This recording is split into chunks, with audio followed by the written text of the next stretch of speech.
اوپر درود جو پڑھے گا صاحب لولاک کے اوپر درود آگ سے محفوظ اس کا تن بدن رہ جائے گا، پر رسول اللہ کا دین حسن رہ جائے گا۔ اور نام شاہان جہاں مٹ جائیں گے لیکن یہاں نام شاہان جہاں مٹ جائیں گے لیکن یہاں حشر تک نام و نشان پنجتن رہ جائے گا، پر رسول اللہ کا دین حسن رہ جائے گا۔ اللہ تعالیٰ کی حمد و ثنا ہدیہ سلام دعا کا آقا دو عالم صلی اللہ علیہ وآلہ وسلم کی ذات اقدس کا۔ حضرات محترم، آج سورت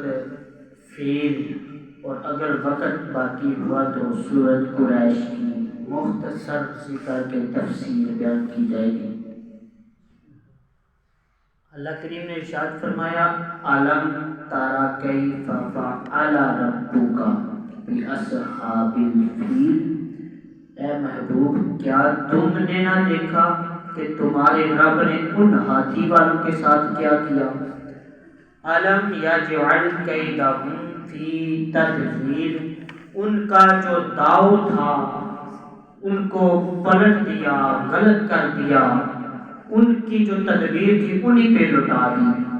وَأَرْسَلَ عَلَيْهِمْ طَيْرًا أَبَابِيلَ، اور ان پر چھوٹے چھوٹے جو پرندے ہیں ان پرندوں کی فوج کو بھیجا۔ تَرْمِيهِمْ بِحِجَارَةٍ مِّن سِجِّيلٍ، اور وہ جو پرندے تھے ان کو کنکر مارتے تھے، پتھر تھے چھوٹے چھوٹے کنکروں کے، وہ مارتے تھے۔ فَجَعَلَهُمْ كَعَصْفٍ مَّأْكُولٍ، تو انہیں کر ڈالا جیسے کھیتی کی کھائی ہے جس میں جیسے بھوسا ہے اسی طرح۔ حضرات محترم، اللہ کریم نے فرمایا علم تری کیف فعل ربک باصحاب الفیل، اے محبوب کیا تم نے نہ دیکھا ان ہاتھی والوں کا انجام؟ حضرات محترم، میرے سامنے اس وقت دو تفسیر کر ترجمے کی پڑھی ہوئی ہیں، دو قرآن کے ترجمے پڑھے ہوئے ہیں۔ ایک ہے اعلیٰ حضرت امام احمد رضا خان بریلوی کا ترجمہ، اور ایک تفسیر ہے عثمانیہ، یہ کسی اور مکتبہ فکر سے ہے۔ اس تفسیر میں بھی ترجمہ دونوں کا مطلب ایک ہے، لیکن انہوں نے لکھا ہے علم تری کیف، کیا تو نے نہ دیکھا، تو نے، اور اعلیٰ حضرت نے لکھا اے محبوب کیا تم نے نہ دیکھا۔ اب توجہ کرنا، اس مکتبہ فکر والوں نے جو لفظ لکھا ہے تو نے نہ دیکھا، یہ بے ادبی والا لفظ ہے۔ تو کسی کو کہنا بے ادبی والا لفظ ہے۔ بڑا چھوٹے کو تو کہہ کے پکار سکتا ہے وہ ایک الگ بات ہے، لیکن چھوٹا بڑے کو جب تو کہے تو اس میں بے ادبی ہے۔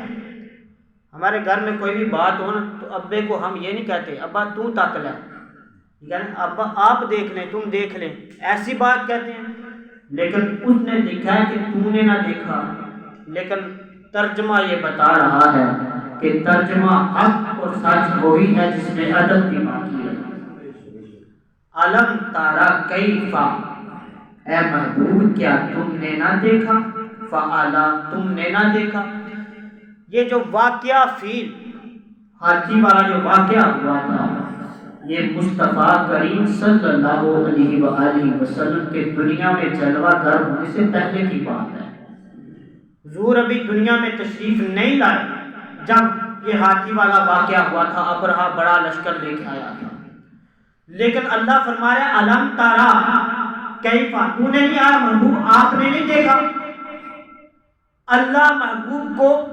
یہ کہہ رہا ہے کیا تم نے نہ دیکھا؟ پتہ چلا کہ محبوب دنیا سے آنے سے پہلے ہی یہ واقعات دیکھتے تھے. تواڈے کولوں میں تے یہ گل پوچھاں گا کہ تسی وہ واقعہ نہیں تکیا جہاں پتہ ہوئے گا تواڈی موجودگی چ ہویا ہے. اگر مینوں پتہ تسی موجود ہی نہیں تو تواڈے کولوں پوچھا جناب تسی نہیں ویکھیا، یہ تو لفظ ہی فضول ہو گیا. تے اللہ تعالیٰ کا کوئی بھی کلام، کوئی بھی لفظ لغو نہیں ہے، فضول نہیں ہے. ہر کلام حق ہے، ہر کلام سچ ہے. اللہ نے فرمایا محبوب کیا علم ترا کیفا، گویا کہ محبوب ابھی دنیا میں نہیں تھے، پھر بھی اللہ نے محبوب کو اتنی طاقت دی تھی کہ دنیا کے اندر جو حالات تھے، جو حوال تھے، جو واقعات تھے، مصطفیٰ آنے سے پہلے دیکھ سکتے تھے. مننا پوے گا مصطفیٰ کریم نو اللہ نے علم غیب عطا کیتا. حضرات محترم، یہ واقعہ جو ہے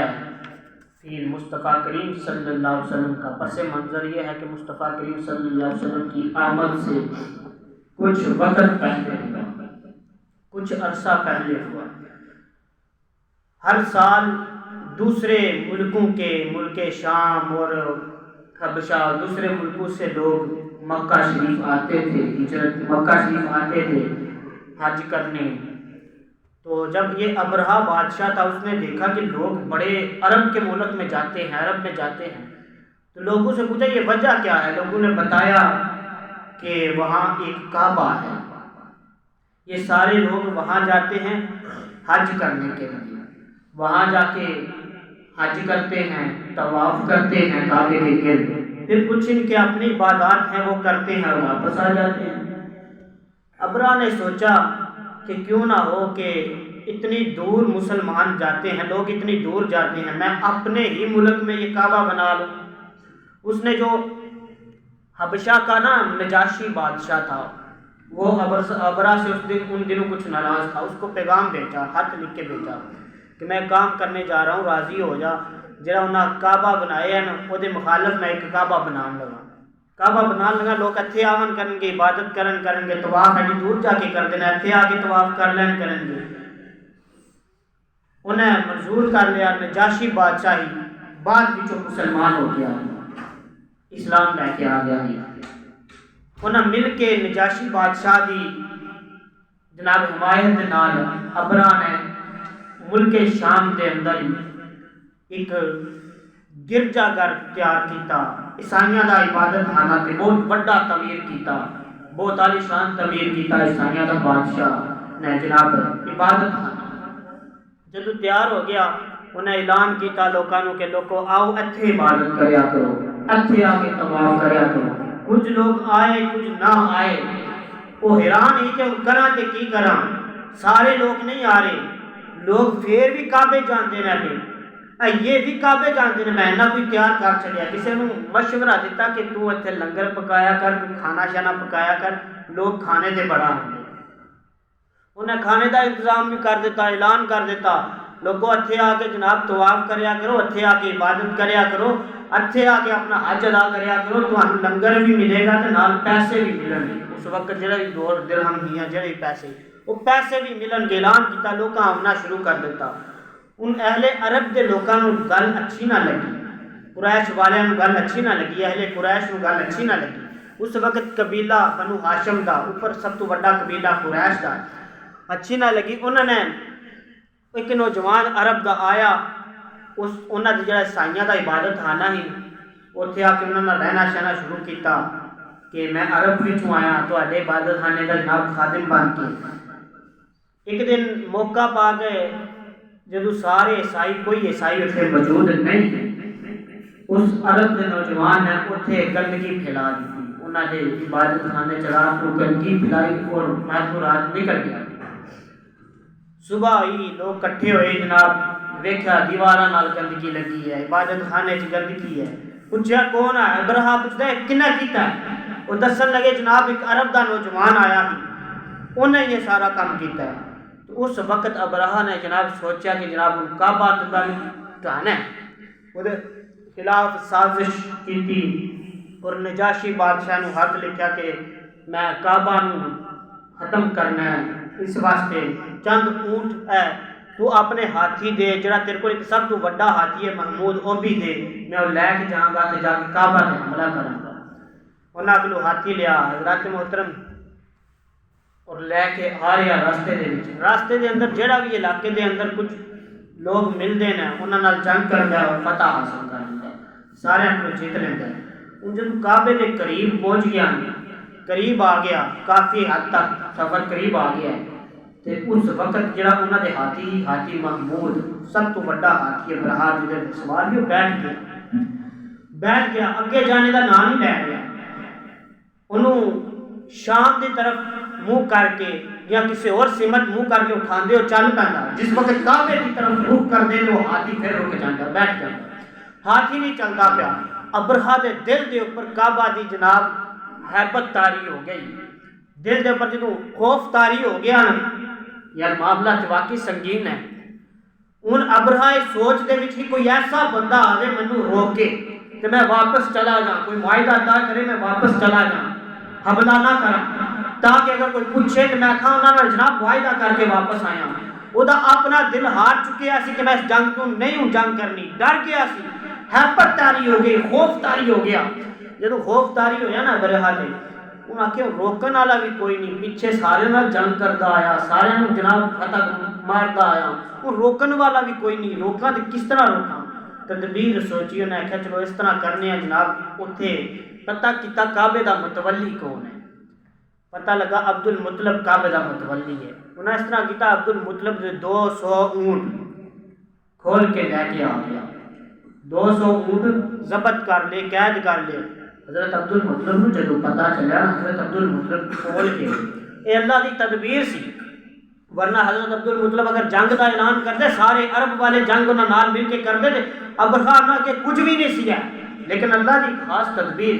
جدو حضرت عبد المطلب نو پتہ لگا، حضرت عبد المطلب نے اپنے جڑے لوگ ہیں عرب والے انہاں نوں کہن لگے تسی چلے جاؤ پہاڑاں وچ سائڈاں تے جا کے چھپ جاؤ، کعبہ جانے کعبے والا جانے، کعبہ جانے کعبے دا رب جانے. عبد المطلب سارے پہاڑاں دے وچ چھپا دیتا. خود اونٹ لین جدو گئے نا ابرہہ کہندا ہے پہلا تے سوچ کے جناب جدو وہ آون گے نا اپنا تحت لا دیتا، سامنے انہوں نے بٹھاواں گا، تحت لا کے وہ بہ گیا ابرہہ اونٹ کے جناب ضبط کر کے قابو کر کے قید کر کے جدو بہ گیا انہوں نے سامنے تے حضرت عبد المطلب جدو دوروں آوندیا ویکھیا نا حضرت عبد المطلب نو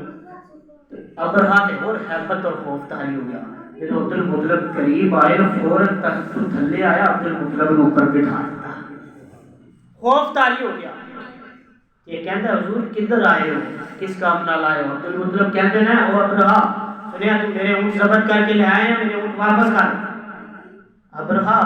کہندا ہے اے عبد المطلب میں بڑا تعجب ہے، مینوں بڑی حیرانگی ہے، اونٹ تے چھوٹی جی چیز ہے، میں تے تواڈے کعبہ تے حملہ کرنا آیا، او دے واسطے نہیں کوئی کہن لگا کیونکہ وہ ہیبت طاری سی کہ کوئی مینوں روکے تو میں رک جاواں. کہنے لگا اے عبد المطلب کعبے واسطے نہیں آیا؟ کہنے لگا نہیں ابرہہ میں کعبے واسطے نہیں آیا، اونٹ میرے نے انہاں دا میں مالک ہاں، مینوں واپس کر. کعبے دا مالک رب ہے، میرے اونٹ نے واپس کر دے. کعبہ جانے یا کعبے والا جانے، کعبے والا جاندا کہ کعبے دی حفاظت کس طرح کرنی. ابرہہ کہندا اونٹ واپس، وہ تے ہیبت اور خوف طاری ہو گیا ابرہہ کی، تو انہیں اونٹ واپس کر دیتے. حضرت عبد المطلب نے اونٹ لے واپس آ گئے پہاڑاں دے وچ. ہن جناب بڑی ہیبت بھی طاری ہے اور خوف دے وچ مزید اگے چلنے کا ارادہ کیتا.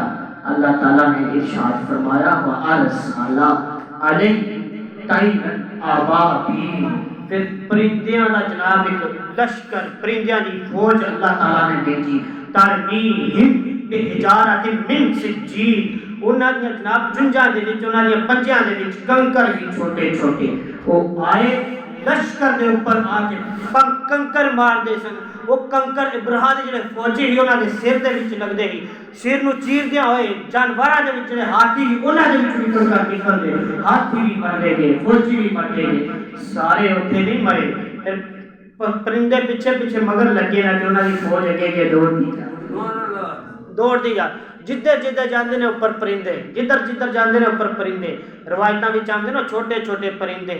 وہ حیران یہ پرندے کیڑے نے نہ چڑیاں نے نہ کوئی اور چیز ہے چڑی نما چھوٹے چھوٹے ابابیل دے پرندے روایتاں وچ آندے کہ ابابیل دے پرندے سن حضرت محترم وہ پرندے پیچھے لگے اور ہتھے تک واقعہ آ گیا کہ وہ جڑا بادشاہ ہے ابراہ وہ شام دے اندر پہنچ گیا نسدا نسدا ٹڈے کھاندا ٹہندا شام دے اندر پہنچ گیا شام دے اندر بھی جا کے دیکھا تو ایک پرندہ پھر بھی سر دے اوپر موجود ہے اڑتا جا رہا ہے سر دے اوپر خوف طاری ہو گیا کہ پتہ نہیں کس وقت کنکر پھینکے گا میں تباہ ہو جاؤں گا انہوں نے نجاشی بادشاہ نے بلایا حبشہ دے وچ آ کے ویکھتے صحیح ساڈا حال کی ہو گیا اسی تیرے واسطے کعبہ دے اوپر حملہ کرن گئے ہیں نجاشی بادشاہ آیا سامنے ہے روایت وچ آتا ہے نجاشی بادشاہ سامنے کھڑا ہے پتھر پرندے نے کنکر چھوڑیا ہے وہ دے سامنے وہ ابراہ تباہ ہو گیا نجاشی بادشاہ کے سامنے ابراہ تباہ ہو گیا اس وقت نجاشی بادشاہ پہلی دفعہ متاثر ہویا کعبہ دی عظمت کعبہ دی جناب رفعت کو نجاشی بادشاہ اس وقت ہی متاثر ہو چکا ہے حضرات محترم وہ تباہ ہو گیا اللہ تعالیٰ نے انہوں نے تباہ کیا اللہ تعالیٰ نے فرمایا میں انہوں نے تدبیر انہوں نے لٹا دیتی ہے پھر فرمایا لی ایلافی قریش اگلی سورت ایلافہم رحلۃ الشتاء والصیف ادھر وچ اللہ تعالیٰ نے ارشاد فرمایا کہ میں قریش والوں کو میل دلایا یعنی ملنا میل دلایا ان کے جاڑے ہیں سردی کے موسم میں اور گرمی دونوں موسموں میں میل دلایا ادھر پس منظر ہے کہ اہل قریش والے بڑے طاقتور سن انہوں نے اللہ تعالیٰ نے بڑیاں نعمتاں عطا فرمایا مکہ کعبہ دے گرد پکول رہندے سن خانہ کعبہ وچ رہندے مکہ دے وچ شہر مکہ دے وچ رہن والے سردیاں دے وچ جناب ملک شام گرمیاں دے وچ جناب دوسرے ملک یعنی ملکاں دے وچ جا کے تجارت کرتے اور جناب بہترین مال حاصل کرتے تجارت کر کے بہترین نفع حاصل کرتے اور اہل مکہ دے وچ آ کے رہندے اللہ تبارک و تعالیٰ نے ارشاد فرمایا فَلْيَعْبُدُوا رَبَّ هَٰذَا الْبَيْتِ بس ان کو چاہیے کہ اس کعبے کے رب کی عبادت کریں قریش والوں کو الذی اطعمہم من جوع جس نے جب یہ بھوکے تھے تو کھانا کھلایا وآمنہم من خوف جب یہ خوف زدہ تھے تو ان کو امان بخشا جب قریش والے مکہ کے لوگ وہاں رہتے تھے نا قریش والے تو ان کے ارد گرد بڑے ڈاکو بڑے جناب لٹیرے جب کوئی سفر کرتا اسے ڈاکو لوٹ لیتے مسافر مارے جاتے قتل ہو جاتے لیکن جب بھی قریش والا کہیں بھی سفر کرتا تجارت کے لیے کہیں بھی جاتا نہ کوئی ڈاکو لوٹتا نہ کسی چیز کا خوف ہوتا ہر چیز سے اللہ تعالیٰ نے ان کی حفاظت فرمائی ہر چیز سے حفاظت فرمائی اللہ تعالیٰ نے اور جہاں بھی جاتے جس ملک میں بھی جاتے تو لوگ وہاں کے ان کی عزت کرتے اور انہیں اہل حرم کہتے کعبہ کی وجہ سے انہیں کہتے یہ اہل حرم ہیں ان کی عزت کرو ان کی توقیر کرو لوگ ان کی توقیر کرتے عزت کرتے وقت نے اتنی تفصیل بیان کیجئے نبی کریم صلی اللہ علیہ وآلہ وسلم نے ارشاد فرمایا کہ اللہ تعالیٰ نے اولاد اسماعیل سے کنانا کو چن لیا اور کنانا میں سے قریش کو چن لیا اور پھر قریش سے بنو ہاشم کو چن لیا اور بنو ہاشم سے اللہ نے مجھ محمد کو چن لیا حضرات محترم یہ قریش مصطفیٰ کریم کا جتنا بھی قبیلہ ہے حضور نے فرمایا میرے باپ عبداللہ سے لے کے آدم تک جتنی بھی پشتیں ہیں ساری کی ساری پاک پھر فرمایا میری ماں اماں آمنہ سے لے کے اماں حوا تک جتنی بھی پشتوں میں آیا ہوں سب مائیں پاک جب مصطفیٰ خود فرما دے کہ میرے باپ عبداللہ سے آدم تک سارے پاک ہیں میری ماں آمنہ سے لے کے اماں حوا تک سب پاک ہیں تو پھر سوال ہی نہیں پیدا ہوتا جناب لڑنا بھی انہوں نے والدین مسلمان ہے ایسا نہیں ہے کوئی نہیں ایسا نہیں سوال ہی نہیں پیدا ہوتا جدو حضور نے خود فرما دیتا پاک تے وہی ہوتے ہیں جنہیں مسلمان ہوتے حضرات محترم چاہے وہ دین ابراہیم کے ہون چاہے دین محمد کے اس وقت جڑے ہی حضور دے اعلان نبوت تو پہلے جڑے حق اور سچ والے ہی دین ابراہیم والے دین ابراہیم والے سن، اس تو بعد حق اور سچ والے جڑے مصطفیٰ نے اعلان نبوت کیتا دین مصطفیٰ پر۔ حضرات محترم یہ دو صورتاں دا